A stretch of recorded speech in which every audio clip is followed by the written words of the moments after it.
आसिला खुशी खबर वृद्धि हेबो विधवा महिलांको भत्ता टंका।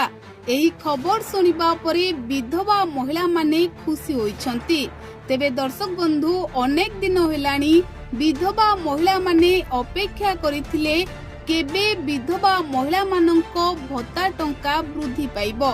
तेबे शेषरे खुशी खबर आसीछि आउ विधवा महिला मानंको ओठरे पुणी थरे खुशी फुटिछि।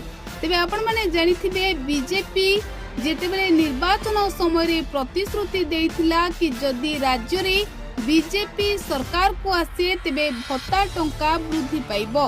आउ आपण माने एहा जानिछंती जे बीजेपी तार निर्वाचनी प्रतिश्रुति को पूर्ण करबा को जाई सरकार को आसु आसु वरिष्ठ नागरिक और 80% भिन्नक्षम मानंको भत्ता टंका वृद्धि करथिले।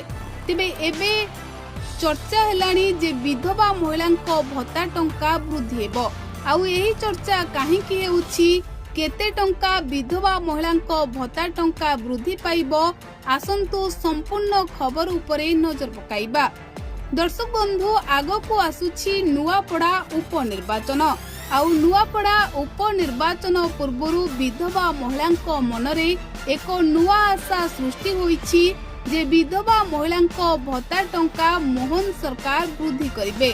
जदिओ एही सूचना सरकारको पक्षरु कोनोसी भी आसी नाही, किंतु एभली चर्चा एबे गां गहली रे आरंभ होइछि। तेबे देखिबा को बाकी रहिला ए चर्चा रे कोनोसी सत्यता अछि ना एभली चर्चा केवल लोके करूछंती ता आगामी समय रे जणा पड़िजिवो।